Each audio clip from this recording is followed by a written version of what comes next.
नमस्कार, सुप्रभात। Work hard in silence, let your success be the noise और make the noise. जब हम किसी बड़े लक्ष्य का सामना कर रहे होते हैं, जब हम किसी बड़ी चुनौती को पाने की कोशिश कर रहे होते हैं या फिर उसे समाप्त करने की कोशिश कर रहे होते हैं, तो हमें शांति में वो काम करना चाहिए।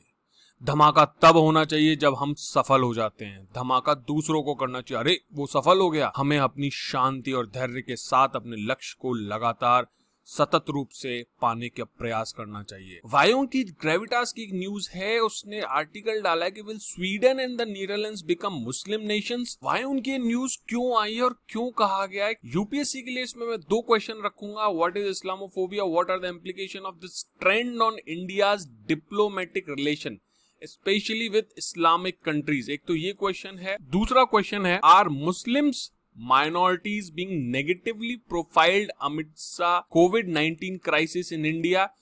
डिस्कस, ये दो क्वेश्चन हम डिस्कस करेंगे लेक्चर के एंड में। यूपीएससी एस्पिरेंट एंड तक बने रहिएगा। चलिए अब चलते हैं न्यूज पे। ये देखिए, ये रिपोनी न्यूज है चेक रिपब्लिक। वहां उन्होंने ये आर्टिकल दिया कि चेक prime minister predicts Muslim majority in Sweden and Netherlands in coming decades.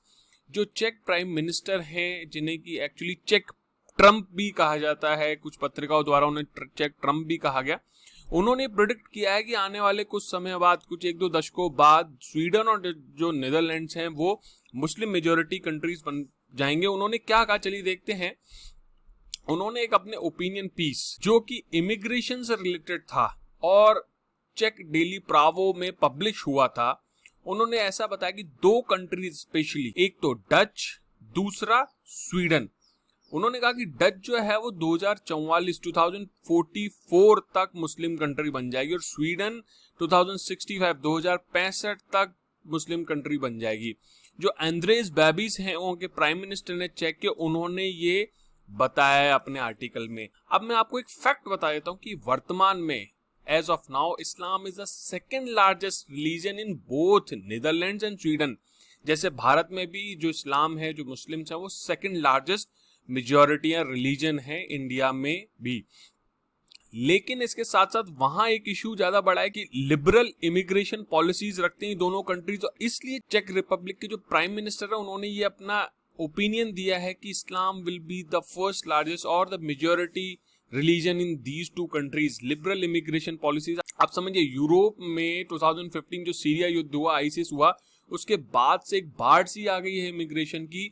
तो ये दोनों कंट्रीज ने अपनी इमिग्रेशन पॉलिसी काफी लिबरल रखी और इस कारण चेक रिपब्लिक के प्राइम मिनिस्टर है, उनका मानना है कि फ्यूचर में ये कंट्रीज बढ़ जाएंगी। वर्तमान में यहाँ पे जो मुस्लिम लोग हैं वो 5 से 8% ऑफ द पॉपुलेशन है। लेकिन यहाँ तक ही काफी नहीं है। कुछ लोगों ने इनका जो ये प्रोजेक्शन है, इस पे बहुत उंगलियां उठाई। इन्होंने साफ साफ देखी, ये यूनिवर्सिटी ऑफ पैराग्वे जो है, वहां के एक डेनियल प्रोकोप हैं, उन्होंने कहा है कि it is completely wrong. He wants to scare people, वो लोगों को डराना चाहते हैं। एक साल पहले उन्होंने ये भी कहा था कि Belgium would have Muslim majority by 2040 तक बेल्जियम में भी मुस्लिम मेजॉरिटी हो जाएगी। इसके साथ साथ उन्होंने कहा है कि प्राइम मिनिस्टर जो है वो क्लियरली डिस्ट्रेस्ड है, परेशान है और जो अपना फोकस है वो देश की इश्यूज, डोमेस्टिक पॉलिसी प्रॉब्लम, उनको हटा के कुछ और चीजों पे ले जाना चाहते हैं। लेकिन इसके साथ उन्होंने ये भी बोला है कि I do not want to downplay the problems link to immigration. वो भी इमिग्रेशन से जो प्रॉब्लम जनरेट होना चाहती है उसको मना नहीं कर रहे हैं, लेकिन इस तरह की जो प्रोजेक्शन है वो उसको मना कर रहे हैं कि एक्सट्रीमली एग्जैगरेटेड है, बहुत ही ज्यादा है, अतिशयोक्तिपूर्ण है, ये प्रोकोप ने कहा है। इसके साथ साथ मैं आपको बताऊं कि 2017 में ही एक यूएस की प्यू रिसर्च इंस्टीट्यूट है, उन्होंने एक स्टडी पब्लिश की थी डेमोग्राफिक चेंज इन यूरोप पे। जबकि आप देखिए कि इमिग्रेशन 2014 के आसपास से स्टार्ट हुआ है और 2017 में यूएस प्यू रिसर्च की रिपोर्ट आई है। 2021 में चेक रिपब्लिक के प्राइम मिनिस्टर उन्होंने स्टेटमेंट दिए हैं।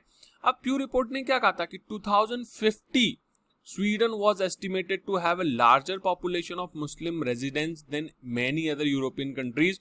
प्यू कंक्लूडेड। अब ये देखिए इन्होंने क्या क्या है, उन्होंने भी यही कहा है कि 2065 तक जो स्वीडन है वो मुस्लिम मेजॉरिटी कंट्री हो जाएगा 2065 तक। और जो प्यू की रिसर्च कह रही है वो ये कह रही है 2050 तक मेजॉरिटी पोर्शन जो है स्वीडन का वो मुस्लिम हो जाएगा। इसके साथ साथ प्यू ने यह भी कहा था कि share of Muslims could land anywhere between 11.1 and 30.6, 11.1 से 30.6 के लगभग बीच में वेरी करेगा।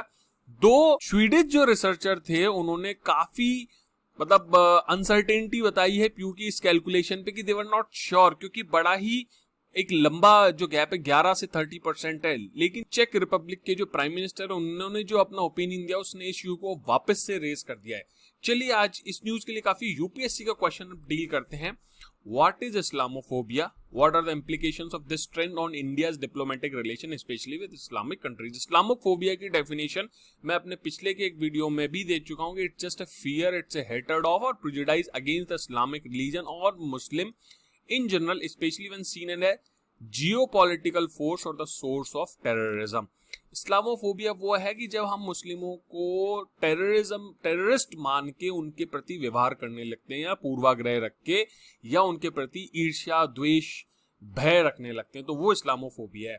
अब इस्लामोफोबिया के दो रीजन है। पहला है मिसकंसेप्शन, मिसकंसेप्शन मतलब पूर्वाग्रह, हम गलत विचार रखते हैं, गलत सोच रखते हैं। एक दूसरा कारण है टेररिज्म। टेररिज्म की जो मेजॉरिटी केसेस हैं वो पर्टिकुलर कम्युनिटी या पर्टिकुलर रिलीजन के साथ जुड़े हुए हैं, तो ये जो पूर्वाग्रह है ये मजबूत होता जाता है और इससे इस्लामोफोबिया जो है वो बहुत तेजी से बढ़ता है।